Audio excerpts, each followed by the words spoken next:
Dr. Alexander Gorokovsky, Mathematics Department Chair. Welcome to Mathematics Department Graduation Ceremony. My name is Alexander Gorokovsky, and I have the privilege of serving as the Chair of Mathematics. Today is a very special time when we recognize our graduates. All of us know that getting to this point required an enormous amount of work, tremendous dedication, motivation, and ability to overcome many difficulties in your path. This year's epidemic presented a unique set of challenges. I am very proud of all of you for persevering despite the abrupt and sudden change. This past few months hadn't been easy for anyone. I am very sorry that we can't get together to celebrate and honor your wonderful achievement. Luckily, the technology allows me to offer all of you my heartfelt congratulations. We are happy that you made this great choice to study mathematics. Math and logic skills that you acquired during your studies will serve you well, whether you decide to go in academia, industry, or choose a career in a seemingly unrelated field like medicine. Indeed, many mathematicians and statisticians currently are working around the clock to help governments at every level to make better decisions in these difficult circumstances. We hope that you will spread the message about the vital importance of mathematics wherever you go. This is also a moment to reflect on all the people who helped you along the way. Parents and family members, classmates and teachers at school, and your CU professors and classmates. All the people who rose to the occasion and helped you to do your best and to complete your studies under these difficult circumstances. In the years you have spent here, you became an integral part of our department, and you will always remain one. I would like to congratulate you again and wish you success in all your future endeavors. Stay safe, and I'm looking forward to the day when we can all meet in person to celebrate your achievement. Dr. Kent Goodrich, CU Boulder Mathematics Professor Emeritus and Keynote Speaker. Good morning. My name is Kent Goodrich. I'm a Professor Emeritus at the University of Colorado here in Boulder. I taught 44 and a half years in the Mathematics Department. I appreciate the Math Department inviting me to address the class of 2020 because there are two things dear to my heart: mathematics itself and mathematics students. So, start off by saying congratulations to the class of 2020. It's been a tough semester, and you've made it. So congratulations. It's a real achievement. And it's also a very happy, glorious day. Except, as we know, we are the subject of a relentless and cruel virus that has emptied the campus. I just walked across it. It's still as beautiful as ever, but it's empty. It's lost its heart. And so that's very sad. It's hard to see. But we have to remember, even though we're in the middle of a pandemic that's affecting the entire world, our nation, this campus, and each of us as individuals, still good things happen even in a pandemic. In the year 1665, Isaac Newton was a student at Trinity College. He bailed out. He went to the country farm. And during that year and the next year, he really advanced calculus and physics. Very productive time for him. So you got to remember, even in a pandemic, good things happen. Today, people are having babies, people are getting married, and yes, students are graduating. So this is something to celebrate. Now, it's probably a good idea to reflect on how you got here. A lot of people have helped you get to this point. Your parents, most likely, or family, extended family, all your teachers from grade school, middle school, high school, they prepared you to come here, study at the university. And it's been successful, obviously. Also, everybody in the university has helped you. Staff, tutors, graduate students, graduate teaching assistants, instructors, regular faculty. So I would point out to the class of 2020, it's not a bad idea to sometimes thank some of these people. It means the world to them to hear thanks. It really does. So you might think about that. Oh, I left off one, your thesis advisor if you're getting a PhD. They really have a lot to do with you getting that PhD. So what is it have you learned? Well, I was at a conference once, and then Governor Roy Romer said to me, it's very hard to say what a student got out of their college education. It's hard to quantize that, and hard to know how much they learned. I told him that wasn't true in mathematics. I think I know a lot what you've learned. You're probably today a much better problem solver than you were several years ago. You're also better at attention to detail. So that's something that you have learned. And you can think better. You're more articulate as far as expressing mathematical ideas to other people. And that's important because people have trouble understanding mathematics. So it's good to be able to articulate these things. So this sort of starts with the first thing you learned is logical thinking. Now, Edgar Allan Poe, a writer, said, the steps towards calculus are sometimes missing. These stepping stones are missing, and that makes calculus unnecessarily hard. I think what Poe was talking about was what we call prerequisites.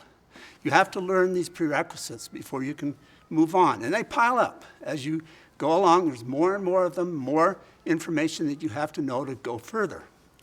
I sort of look at them as stepping stones, as Poe did. You're like trying to cross some water, and here are these stepping stones to step on. Students have learned to break a big problem into little problems, solve the little problems, and then put them back together. That's these stepping stones.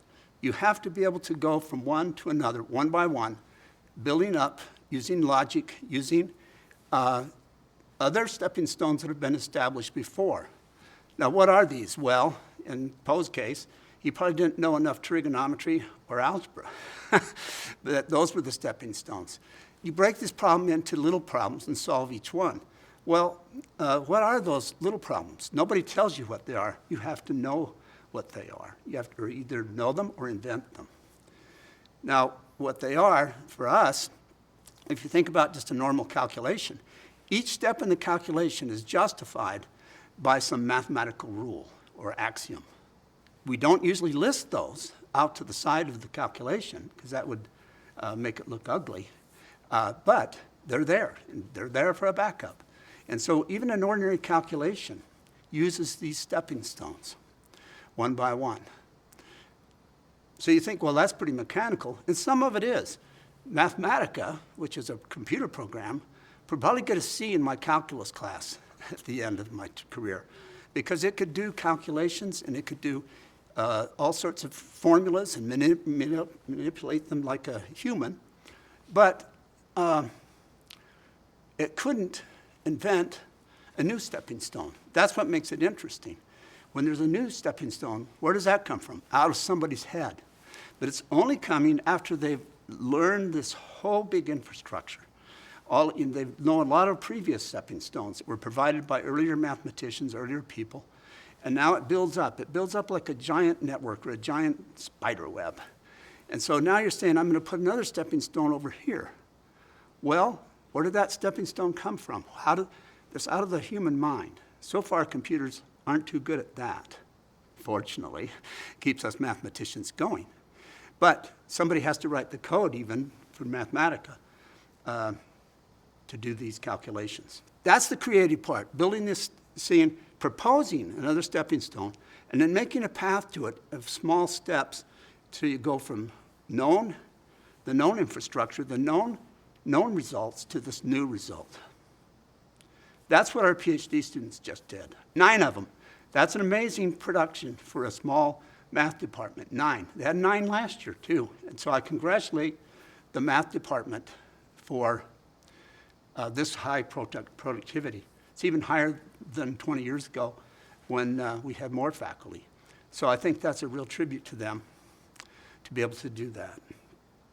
So anyway, back to this big network. Students know how to navigate this network because they've learned more and more of these steps, more and more of the spider web, more and more of the network.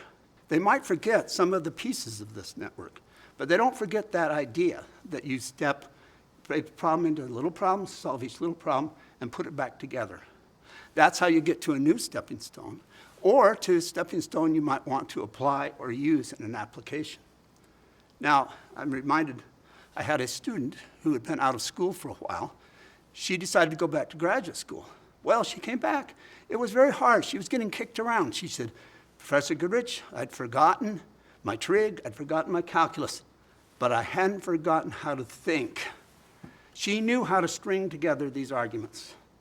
She knew this structure, the logic behind it. That stays with you long after you've forgotten all the formulas, all of the theorems, all of the axioms.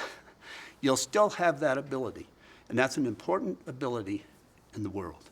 It really is. Okay, so logical thinking and being able to express yourself mathematically are all important. And so I think Governor Romer was wrong when he said it's hard to quantify that. It's not hard to quantify, in mathematics anyway. Maybe in some other fields it is. Now, the second thing you've learned is you've learned how to learn. Now, that sounds kind of weird, but it's not straightforward. Learning how to learn, you've got to know something to learn about. And mathematics is good that way. It's huge. Nobody understands this whole spider web. Nobody. Used to be back in Newton's day, maybe you could understand most of it. Now, it's impossible. One person just doesn't have the mental capacity to absorb all of that. Learning how to learn on your own is a priceless skill. I would encourage you to learn something new every year of your life. It adds up. Believe me, it adds up, and it's worth doing. In fact, right now, where things are kind of slow maybe, it might be a good time to learn something new. And you gain the confidence that you can learn something by learning mathematics. It's difficult enough that you have to push yourself and not get too discouraged because it takes a long time. It takes a long time to get there. Okay, so that sort of gives you a little strange idea of what mathematicians do. They build this big web of information, one step at a time. It starts back with what we call the axioms. These are our solid foundations that hold it together. And those lead to the rest of the web, the rest of this spider web. Well, what's interesting is the spider web, a lot of it was built before the axioms. It was only in the last century that these axioms came to the fore and were made understandable and useful. So it's funny because you had this big structure sitting out here with nothing supporting it. It was lucky it didn't collapse. Parts of it kind of did for a while. People lost confidence in calculus because sometimes it would work, sometimes it didn't work. They didn't know why, but they do know that now. And so students didn't have to go through those machinations. Okay, so that's, I think, the two things you've learned. Logical thinking and learning how to learn. Those are the two things that will stay with you for life, whether you use your mathematics education in any other way. Well, what do our students do after learning this? Well, a lot of them go on to graduate school. Most noticeable group are the ones that go to graduate school in mathematics. They're the ones that are going to create and add these new stepping stones out on the boundary of knowledge and maybe teach themselves, because that's one fairly substantial group. But then we find out a lot of our students go into graduate school in other fields besides mathematics. That's because we lead the university in double majors. The math department produces more double majors than anybody else. And I think part of that is because mathematics is at the foundation of most of the sciences and engineering. So that's why they can go to a graduate school in some other field besides mathematics with the math degrees, because they double majored. So a lot of them do that. A lot of them are double majors. They go to graduate school in engineering fields and physics, for example. We have a lot of physics double majors. Then there's a lot of students that go on that don't really use their mathematical training except for the logic, except for the reasoning power and the communication skills they've learned. Such as we have students go to medical school. We have students go to law school from here. It's a good preparation. It impresses the committees that say, wow, they were able to learn mathematics. They can't be a total slouch. You know, they learned something hard. So many of our students will become software engineers. The computing industry and software development has an insatiable appetite for our students. It's insatiable. I once predicted that the need would never be met, not even close. But I didn't figure on China and India coming into the picture and producing a lot of software engineers. That changed things. It really did. So my prediction, it might be a little tight sometimes, but it's really a huge industry. And what happened was a lot more of society has been subjected to mathematical analysis now. Why? Cheap computers. Cheap computers made this possible. This would not be happening without cheap computers. So we have to give the electrical engineers a tip of the hat, and mathematicians help develop the computer, though, so they can give a tip of the hat back, I hope. Okay, so a lot of software engineers. Another big field that they go to is actuarial work, which is the mathematics behind the insurance industry. We have a certificate program here in the department with some other departments on campus, including applied math, that produces actuaries, beginning actuaries, we should call them. And our students have been very successful in that. They do very well in the national exams. Then we have, some will go to Wall Street. A lot of them are working on models, mathematical models of things like, what's the market going to do? What's it going to do tomorrow? What's it going to do in a week? What's it going to look like in 10 years? So mathematical modeling has taken over. So prediction the outcome of the stock market is big. Weather prediction is big. Used to be you couldn't predict the weather. I remember Richardson said, someday computers will be fast enough they can compute the weather faster than it happens. In his day, they could compute the weather for 2 days ago and say, oh, it was right. Well, not too interesting, but it showed it was possible. And now you get these predictions just all the time. You know, whip out your phone, look at what's going to be tomorrow. And they are so much more accurate than when they started. It's amazing. And then there's artificial intelligence. One of our students is head of a group that's making cars that will drive themselves. And in some cases, that might be a good thing, like myself, if I were replaced by a machine. But I don't quite have the confidence in that yet. But that's artificial intelligence. And we had another student who was kind of a pioneer in that. She made a big name for herself in artificial intelligence and also big data, which is using massive amounts of data to go through it and look for patterns. I guess one of the applications they're thinking about now is tracing who did you go see when you had the virus? Who did you come in contact with using phones? Right now they use it, you're driving down the road, it says, hey, this road over here is busy. How does it know that? It's tracing your phones. Maybe not you personally, but it's tracing the phone traffic. So it knows it's busy there. And then another thing is that this builds a big network of weather data too, because people will say what the weather is at their place. So it augments the data set for the United States prediction. So it's much more accurate than it used to be. It's not perfect, never will be. The weather's too complicated. We mathematicians know that. So we have all these people that have finished. One that has probably nothing to do with mathematics, but is interesting. One of our students is the co-creator of the long-running TV series South Park. And it'd be nice to get him and come and give a talk sometime. We invited him, but I think he was too busy writing more scripts. So, but that's interesting that we had somebody like that. We have a co-founder of Oracle, which is a huge software company. We have two of our students became distinguished professors at some other large universities. One student took third 3 times in a row on a national crossword puzzle competition. And you say, well, gee, where would a guy like that end up? Well, NSA, National Security Agency. It's the largest employer of mathematicians in the world. And what do these people do? Well, they keep our code safe, hopefully, and they break the other guy's code. So we're reading their secrets sometimes.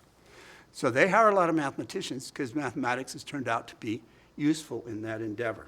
Now I'd like to make a few personal remarks. I taught at the university for 44 and a half years. During that time, I saw some remarkable things. Humanity went to the moon. That was something when I was a child nobody thought was possible. But humanity did that. I saw physics and cosmology undergo huge revolutions. The study of the very small, atomic structure, and the very large, the cosmos. They've made a lot of progress on both, but what's interesting, the more progress they make, the more confusing it gets and the less certainty there is. So there's going to be another revolution coming up in physics. I might not live to see it, but maybe the class of 2020 will see it. We hope so. But, and then I saw a lot of famous mathematical problems solved. I used to give a talk to high schools stating some unsolved mathematical problems. And the list got shorter and shorter as my career went on. So there aren't too many of those left. But that was remarkable too. So it's been very gratifying watching that progress and doing research. And Hardy said, said something like, couldn't find the actual quote, everybody wants an intellectual kick. And there's no better kick than mathematics. I believe that. And our graduate students really know that. Now, so that was all very gratifying, doing my own research. But it really wasn't what made me tick. It wasn't really the most gratifying part of my job. What that was watching the light go on in the face of a student when they finally understand a difficult concept or solve a difficult problem. The light goes on, and they see it. It's like a little miracle. It really is. Every time it happens, it never gets old. It's a miracle. Nobody knows how it happens. I don't know. How do they finally see it? Or how do, as a mathematician, finally see this thing out here on the edge? Nobody knows. That's part of the mystery of mathematics and part of the beauty. You know, these paths I was talking about, sometimes you're composing them. You're not just constructing them, you're composing them. It's a little like music. And the interesting thing about our double majors, I think the second largest group is music. So there's some weird connection between, maybe not weird, there's some connection between music and mathematics. I don't know what that is either. I don't have it, so it's hard for me to say. But there is an interesting connection there. Okay, so it's been fun watching these students grow. There's nothing quite like it. It's wonderful. It's the most gratifying part of my job, watching them learn and grow. And one more thing I'll say about this sudden flash of insight. It doesn't happen without hard work and learning this big network. It just doesn't happen. Okay. Now, I know these are trying times, and I'm sure the job market has been disrupted. But I think brighter days are ahead of us for this class, 2020. Medical and biological sciences have solved some very wicked diseases, some very relentless and cruel diseases. Polio, for one, and measles. All sorts of very communicable diseases have been solved by this science. These scientists will solve this virus. Nobody knows when, but they will. They'll get it. The university will reopen. The classes will fill with students eager to learn again. The seminar rooms will fill up. Basketball games and football games will resume. And yes, spring graduation will resume. I see it now. There's going to be Math 100 full of proud and happy students. The sky is going to be blue like it is today. The dark blue of Colorado, dark blue sky of Colorado. It's beautiful. The staff will put together a wonderful celebration.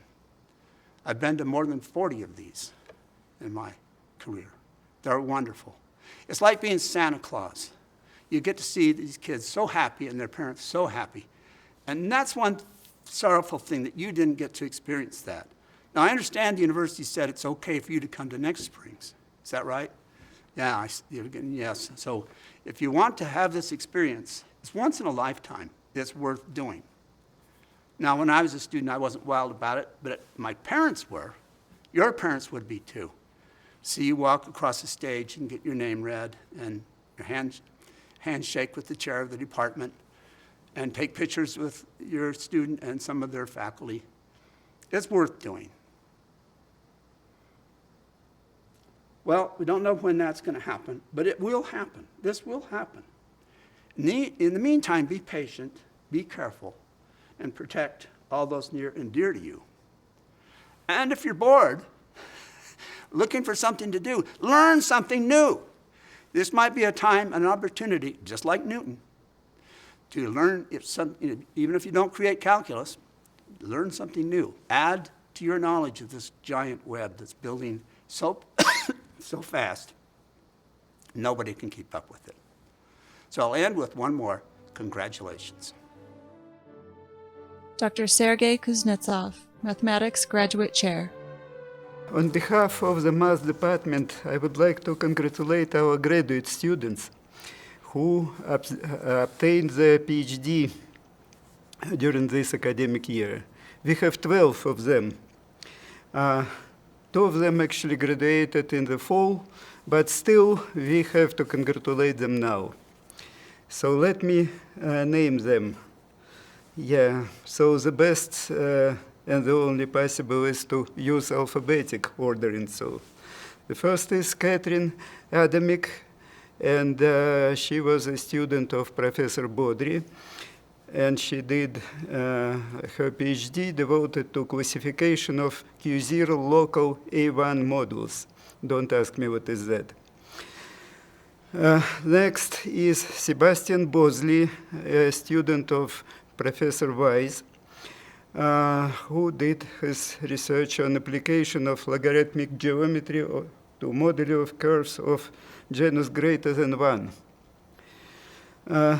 Andrew Healy, a student of Professor Gorokhovsky, who did his research in explicit quasi-isomorphism between the causal and bar resolutions of Weyl algebras.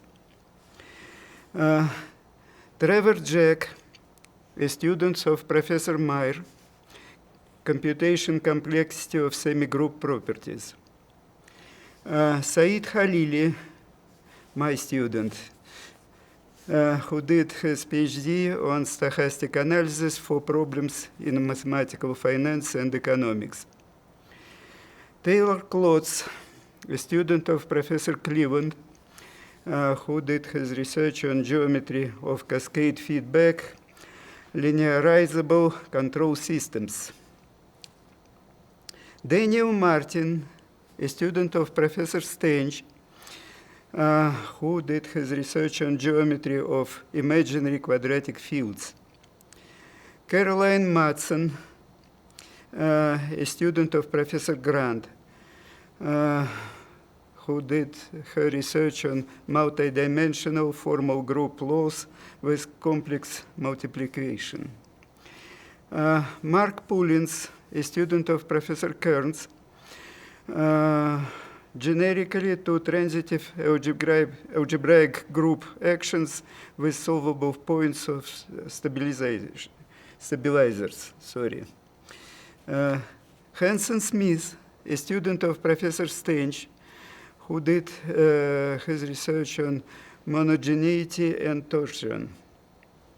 Athena Sparks, a student of Professor Meyer, colonoids and promise constraint satisfaction problems. And finally, Zhenhua Wang, a student of Professor Englander, who did his research on random processes and stochastic controls. So we are really proud of you. We are actually proud that you have chosen us to do your research. We will definitely miss you for It was really a great time when you were doing your graduate studies with us, and we wish you all the best in the future. Thank you.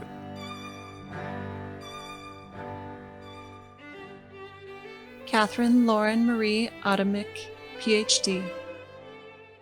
Hello, everybody. Today, I'm extremely proud to present to you Dr. Adamick. She defended her thesis in April. She's my very first student to finish her PhD, so I'm really, really proud of being here with her today.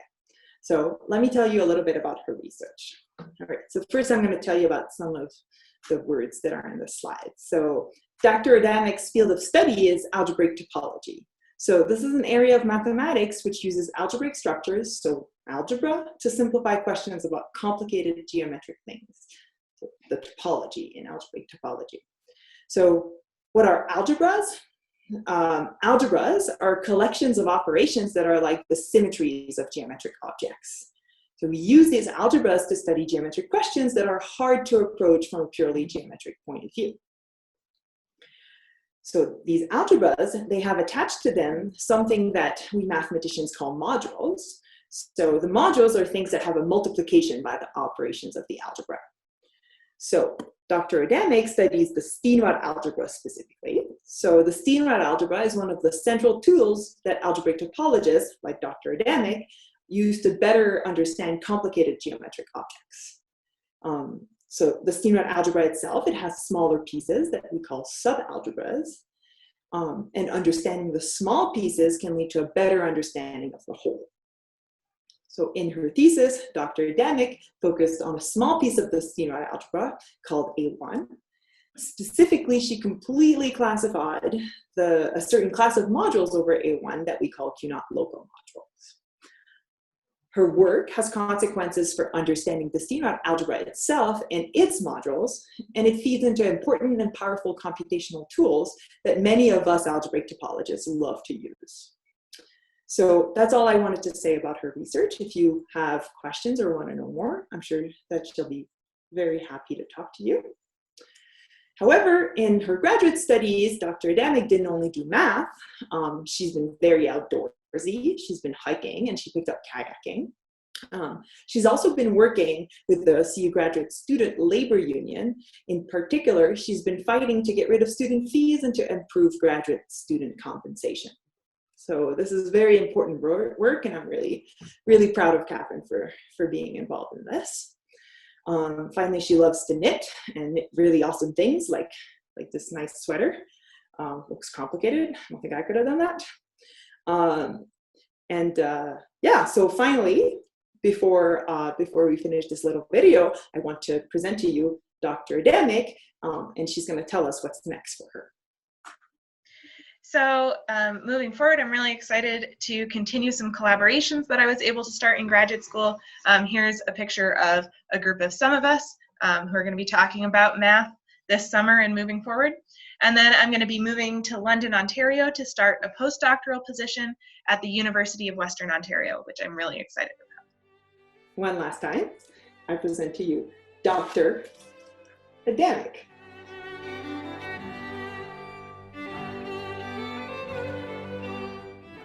Sebastian Bosley, PhD. Hi everyone, I'm Jonathan and this is my student Sebastian Bosley. His thesis was titled An Application of Logarithmic Geometry to Moduli of Curves of Genus Greater than 1. So you can see Sebastian there on the right. He's wearing a hat that he often wore to our meetings. He didn't always wear the suit, though I've seen it before, and I won't tell you how often he brought a bottle of wine. If I could describe Sebastian in our meetings in just a few words, I think he was always very well prepared and always very precise when he wanted to explain something on the board. He scarcely ever made a mistake. And that kept us always making forward progress, and I led to the great thesis that I'll tell you about in just a second. Also, he had just beautiful handwriting. He studied algebraic curves. Those are curves over the complex numbers. Now, the complex numbers are two-dimensional, so when we talk about a complex curve, usually you want to visualize that as a surface. And the question that he studied was, what happens when you take that surface and you stretch it, you deform it, so that it stretches out? What does it have some limit as you stretch it out? We know that limits exist, and it turns out there are lots of different limits for just one way of stretching. And the question Sebastian was asking was, can we classify those limits? Can we construct them in some kind of systematic way? So the way Sebastian did that was to look at the nicest possible limit. That was discovered about 50 years ago, and it's a limit that has only nodes as singularities, the simplest kind of singularities. He drew a stick figure picture of those nodes, and you can see a diagram of a whole bunch of those stick figures on the right side of the picture on his slide. And the question he asked was, can we decorate the stick figure with some extra information to construct some other kinds of limits? So Sebastian came up with the idea of a mesa. That's a way of assigning heights to different parts of that stick figure. And out of those heights, he was able, by an absolutely ingenious and difficult procedure, to replace the parts where that mesa is high with some kind of complicated singularity. It's a very clever construction. And it's given us a lot of new ways of constructing these limits. Right now, we don't even know how many new ways there are. We know there are lots. And we have a summer research project running right now with 6 graduate and undergraduate students trying to find as many of these limits as we can. Sebastian, when he defended his PhD successfully, he celebrated by buying himself a microscope. So he's got a picture of his pinky finger there on this slide. I guess Sebastian wanted to give you just enough information to steal his identity. If you want to, you can copy his fingerprint, and on the left you can see exactly where he lives. Next year, Sebastian is going to be a postdoc at Tufts University. He'll be working with David Smythe. David is one of the world's experts in this question of finding limits of curves as they're stretched out. And I think he and Sebastian are going to produce some really exciting work together. Please join me in congratulating Dr. Sebastian Botzley.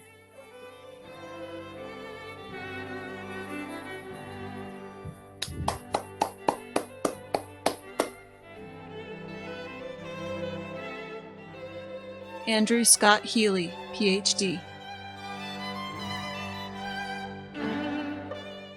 Trevor Jack, PhD. Hello, it's my pleasure to introduce Trevor Jack and his PhD dissertation on the computational complexity of semigroup properties. Just for a bit of background, remember that composition of functions is associative. So if you're given a set of functions, or even partial functions on a set, the composition form an algebraic structure that's called a semigroup.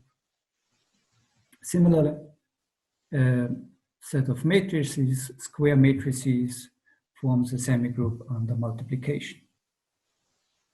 Now, what Trevor did for his PhD thesis was designing and analyzing algorithms for computations with these semigroups given by functions or matrices. In particular, he considered questions like, given a set of matrices, or given a set of functions or partial functions, how hard is it to determine whether the semigroup that they generate satisfies certain properties? So the properties that he considered, you can see in this table on the left, and the complexity classes for various cases you see on the table, for functions in general, for matrices, and for partial bijections over here.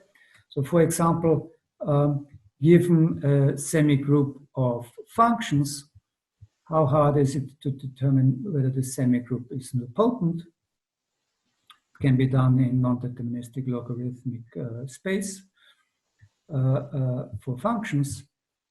For matrices, matrix semigroups is supposedly a bit harder, but still can be done in polynomial time. And so there are a lot of results here. Before Trevor's work, not much was known about the exact complexity of these computational problems, but he really obtained a lot of results on which computations are easy and which are hard for semigroups.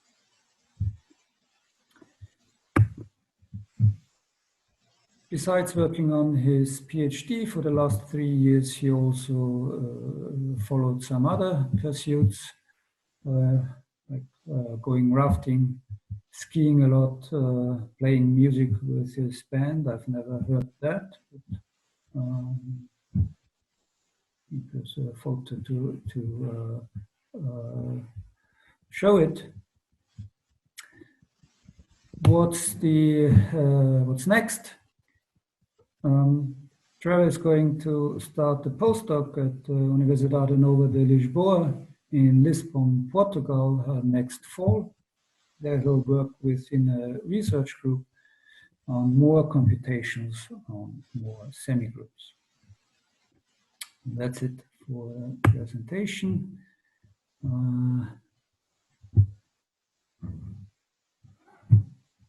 Trevor, I dubbed the talk to Jack. Congratulations to your PhD and all the best for the future. Great, thank you very much. I'd like to thank my advisor here for all his wonderful advice, my friends and family for their love and support, and I look forward to my next adventure in Portugal.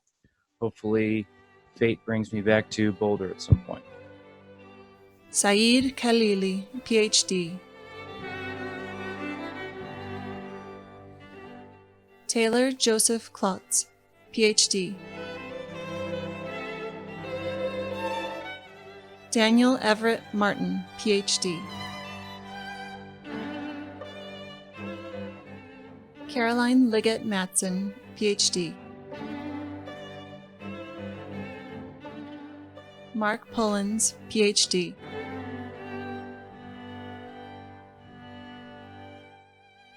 Tyler Schrock, PhD. Tyler Schrock was a PhD student who graduated in December of 2019 and was working with myself and Raf Frangillo. His dissertation title was On the Complexity of Isomorphism in Finite Group Theory and Symbolic Dynamics. He was working with me mostly on the group theory, so I'll talk about that. Groups are essentially the fundamental study of symmetry in mathematics. And if you have two different objects with two different kinds of symmetry or kinds that look different, you can ask, are they secretly the same kind of symmetry? This has been a central problem in computational algebra and computational complexity theory for 40 or 50 years. It goes back all the way to Dane in the early 1900s.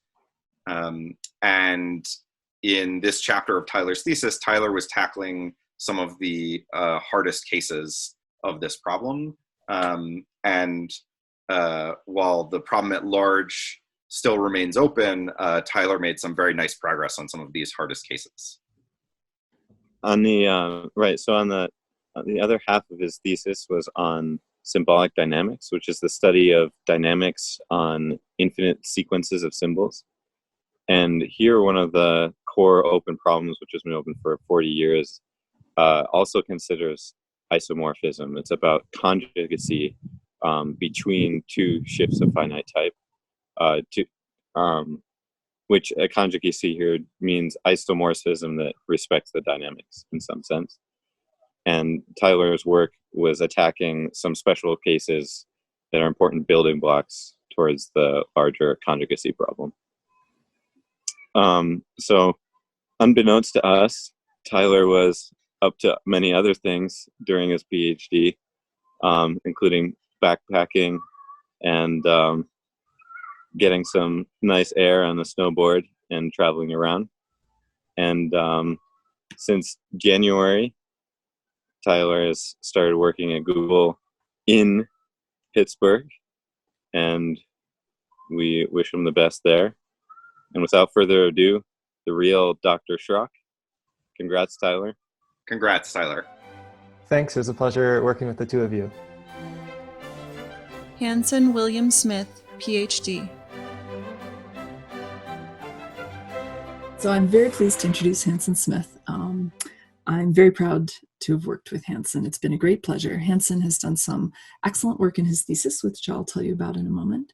But besides being a fantastic mathematician, he's also a real member of the mathematical community. So Hanson, for example, is a founder and organizer of Front Range Number Theory Day, which is a new twice yearly one-day conference to bring together mathematicians in the Front Range.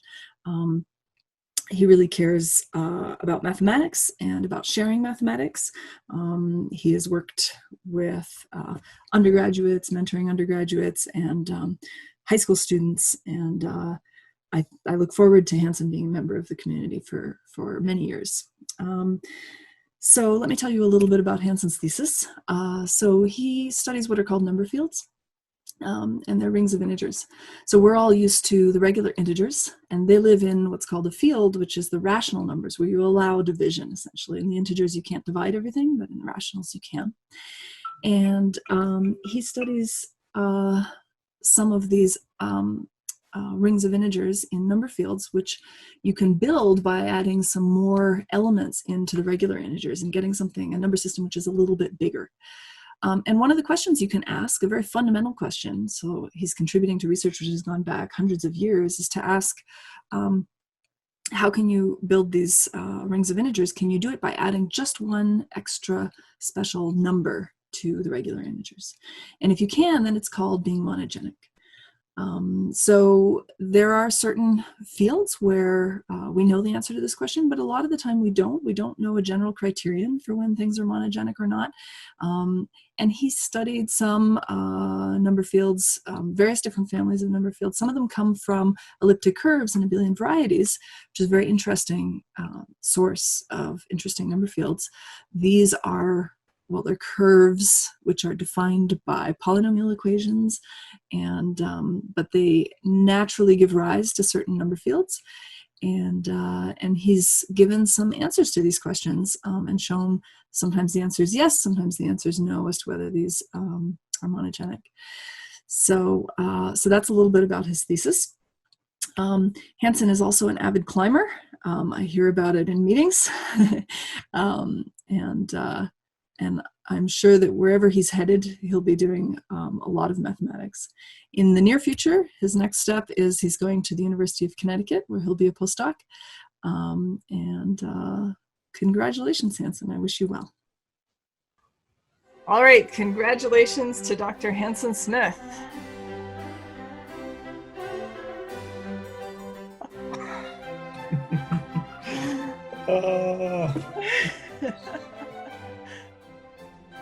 Athena Christine Sparks, PhD.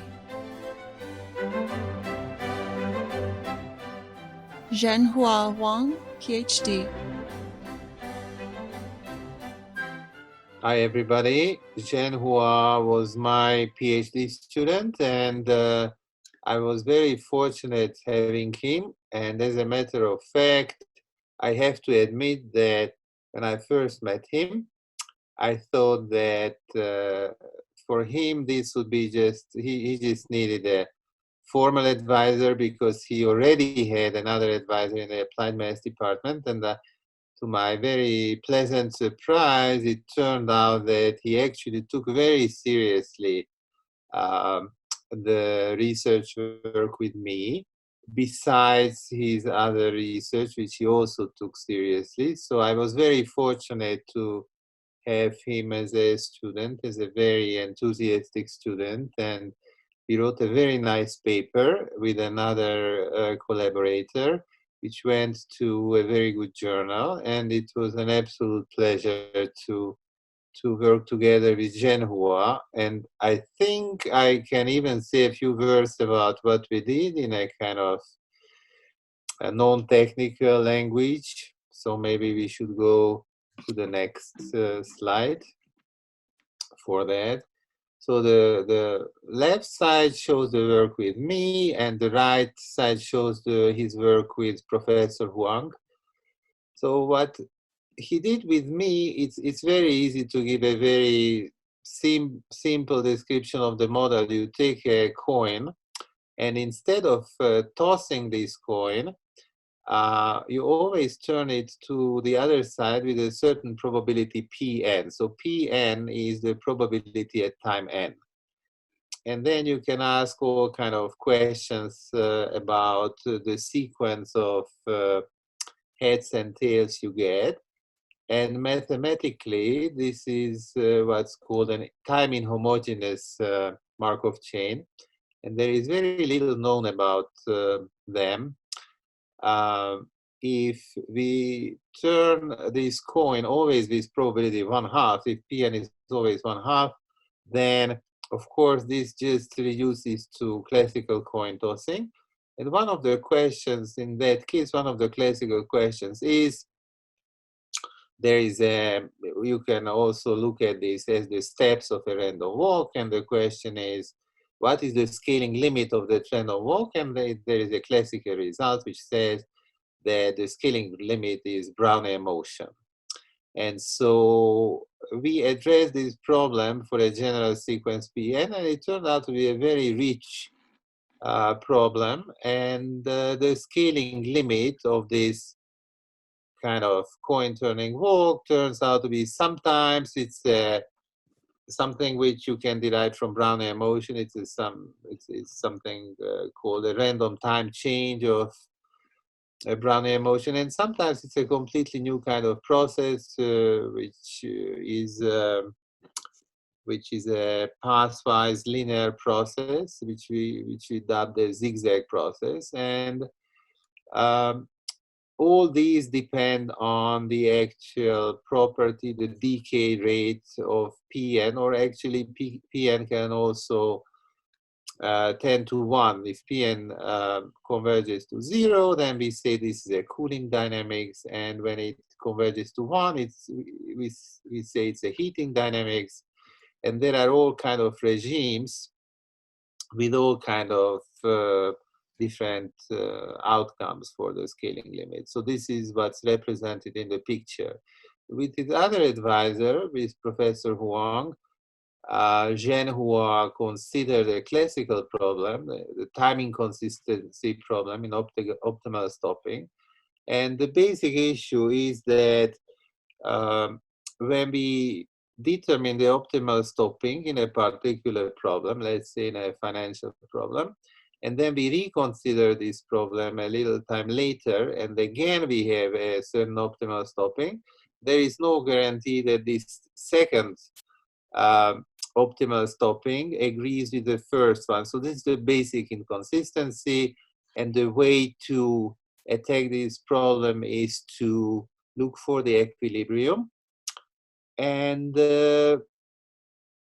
Zhenhua and his advisor had results on that regarding the existence of the optimal equilibrium. So that's as much as I can say in a nutshell about it. Of course, this is all motivated by mathematical finance, I would say. I would like to say a few words about what Zhenhua is going to before that. I'm going to say a few words about Zhenhua as a person. So he's a very shy person, and at the beginning he shared very little about himself to me. But after that he opened up, and as you can see, he enjoyed very much Boulder, the beautiful environment here. And also what I had no idea about, he's very much interested in this beautiful stuff in Chinese calligraphy. So maybe you should tell me more about this a little later because I had no idea about that. Okay. So thank you, Janos, and thank you for your great introduction. And I'm very honored. Okay, so this slide is some like personal information about me. So as personal hobby, I like Chinese calligraphy. So sometimes at Boulder, when I'm thinking about questions and also like my research, I may take like relax and just write some Chinese calligraphy on the blackboard, then go back to my research. And So you also, wrote I also all like this on paintings the and blackboard. What I can see is all you did there. it's On a the poem in blackboard next Chinese. to In yours, Chinese, it's a very famous poem. Yes. and the picture and the writing is also yours.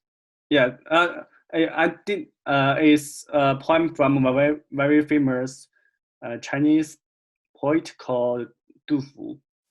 Yes, but I just practice this. Yes, my handwriting. And after came back, coming to Boulder, I really like this place. So I start like hiking, skiing, or do some road trips. So Boulder to me is a very, very nice place, and I also like people here. People here are also very nice. Yeah. And in the future, I will do a postdoc at University of Michigan Ann Arbor. But I will often come back to Boulder and visit my friend also Janos and Yuri. So at last I want to thank first Janos. He is a really great teacher, mentor, and also a wonderful friend to me that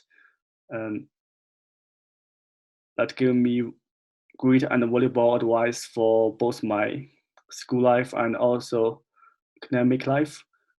And also I want to thank Yuri for his mentoring and patience for years. He is also a very great, wonderful friend to me. And I also want to thank the big family of Department of Mathematics and for all your support. And also I want to thank my friends and my families. Okay, so I think that's all. Yeah. Thank you all. Thank you.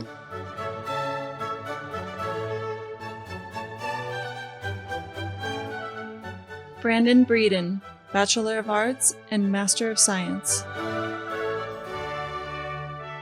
Xiao Liu Chun, Bachelor of Arts and Master of Arts. Dr. Nathaniel Thiem, Mathematics Undergraduate Chair. Greetings to graduates and their families and friends from the math department. While it generally feels really odd to me to be addressing an assembled graduation crowd, I'm a mathematician and not an orator, this year feels especially strange. But at least I've gained some empathy for late night hosts surviving without their live audiences. There are a number of things I'm going to truly miss this time around in graduation. I would really like to have seen all our graduates one last time.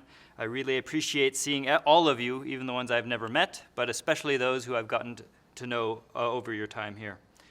I will also miss getting to know your families and friends, though that's usually very brief. It always gives me a completer understanding of where you're coming from when I meet the people who've supported you along the way.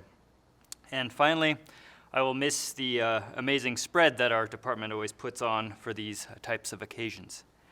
However, I'm also mindful, even though this is a strange year, the strangeness began very recently, and so most of your studies were without COVID-19.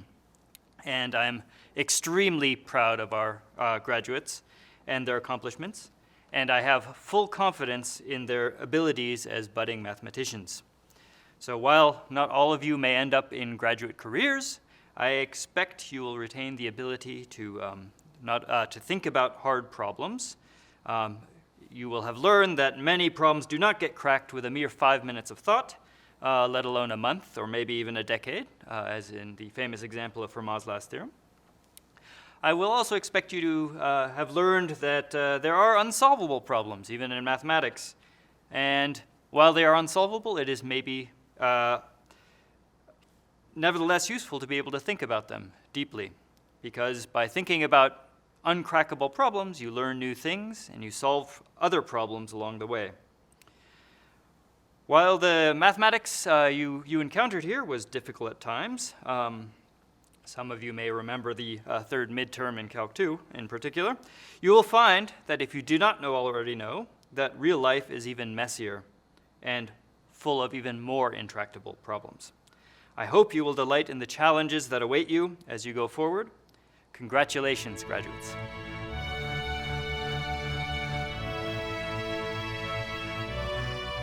Jarrett Charles Cherry, summa cum laude. Megan Hannah Collins, summa cum laude. Ram Diego Ekstrom, summa cum laude. Henry Charles Fontana, cum laude. Ryan Andrew Mike, summa cum laude.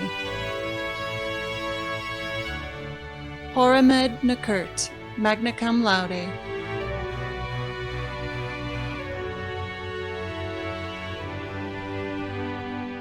Hamad Nawaf Al-Mutwa.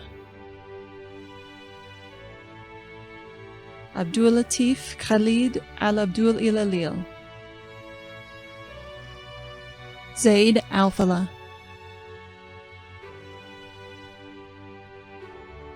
Travis Almquist. Munther Algamshi. Ricardo Arosa.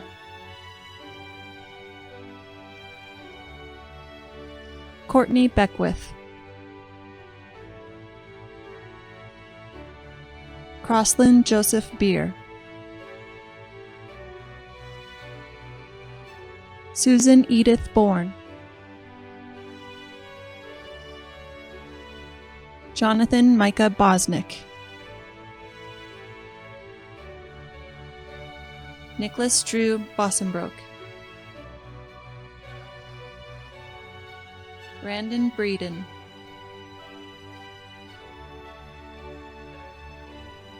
Anthony Morel Carroll. Xiao Liu Chun. Alexandra Marie Collard. Clifford Stephen Craw. Connor DePhillips.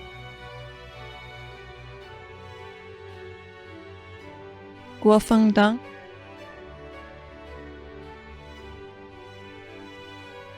Kyle Matthew DeGiacomo. Joseph Williams, Director. Natalie Downey.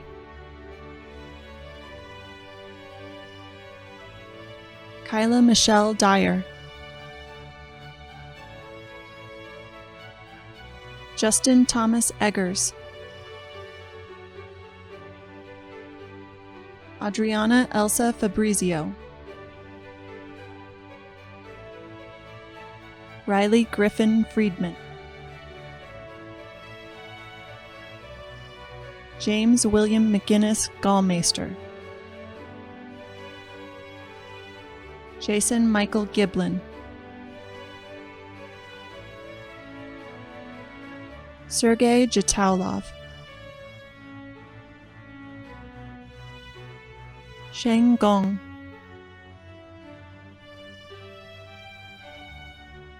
Alexa Graffio. Braden Thomas Griebel. Brianna Jo Hagos. Cameron Forrest Hamblin. Devin Jonathan Haw. Marcus Philip Haverhals. Amy Brooke Harmon. Jason Linebier Hoare, Young Peng He, Kevin Charles Hedrick, Darren Kenji Higaki, Yi-Chun Hong,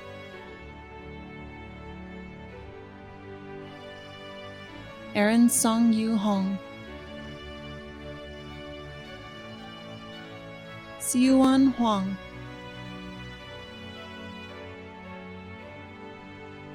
Jeffrey Huyn,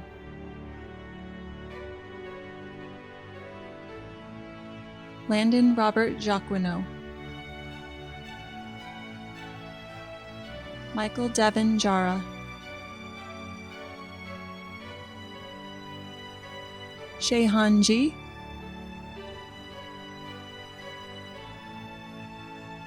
Peng Zhang,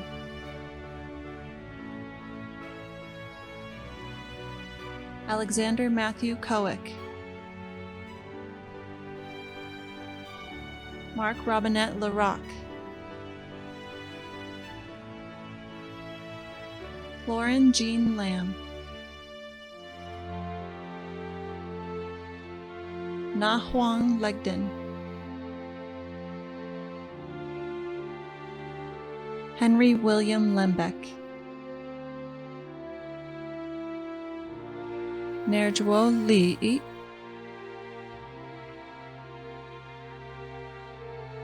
Ruolin Li, Brianna Gauchua Lo,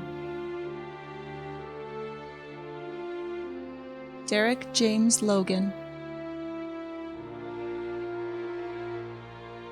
Joseph Loss, Tyler Dale Jagger Lovren, Yadi Ma,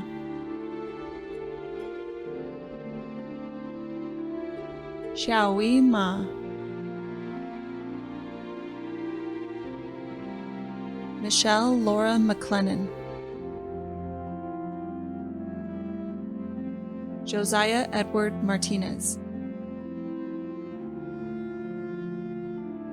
Sean Michael McDonough, Cortland Ray McHale, David Cullen McHale, Keegan Patrick McNamara, Liam Richard David Mertz Hoffmeister, Destry James Monk,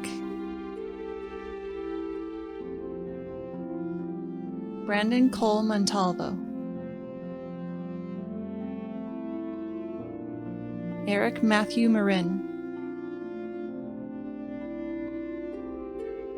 Togtwin Monksetseg, Blanca Munoz Perez, Megan Elizabeth Nelson, Brian Charles Nelson, Michael Herbert Neuter, Justin Nikoski, Emmett Nolan Nielsen, Nicholas Vincent Noon, Victoria Catherine Orta, Xinsheng Ouyang, Liu Ouyang,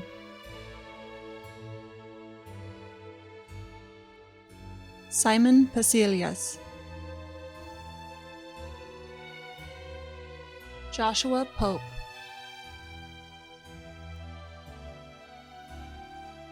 Arthur Charles Dennis Pellegrino, Connor Rees Ploy, Jared Popowski, Jonathan Michael Powell, Chu Tse, Adam Edward Reichenbach, Jiao Yuan Ren, Kellen Richard Rice, Hannah Jean Reeder, Noah Chase Rosenthal, Dante Antonio Salas, Paul Schmidt,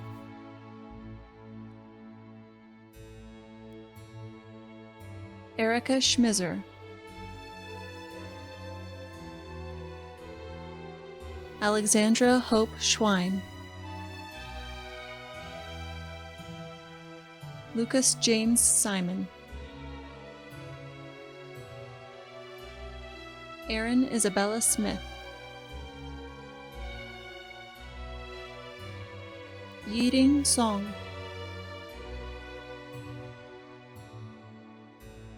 Yarrow J. Sullivan,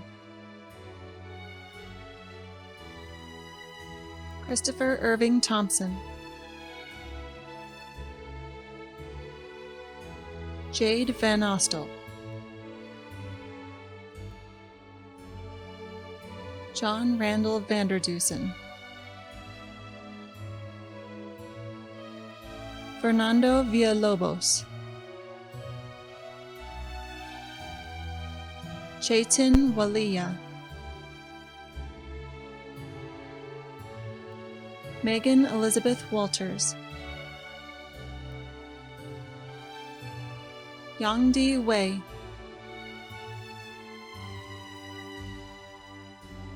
Manru Wei,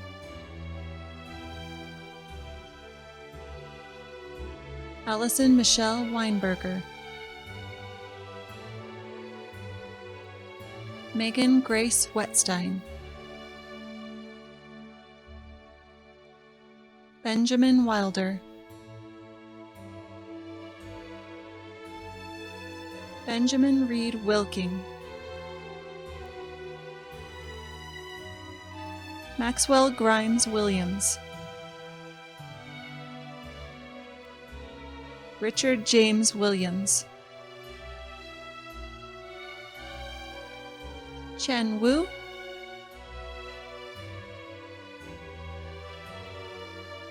Dongyu Wu,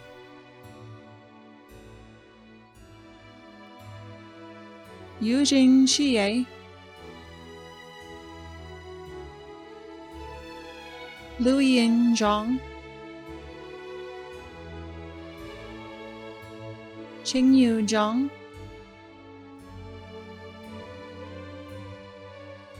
Bohao Zhang,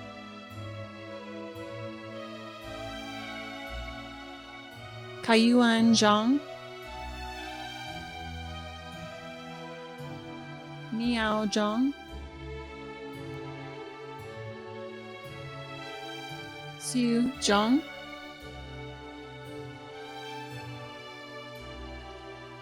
Kixan Chu,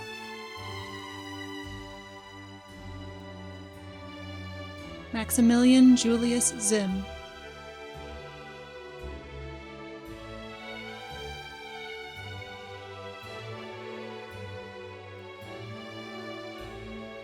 Well, our virtual commencement ceremony comes to an end. But before we finish it, there is still one thing which remains to be done. Please move your virtual or real tassels from right to left. And congratulations, class of 2020. You are now CU alumni and forever buffs. Now go to the world and make a difference. Congratulations.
you.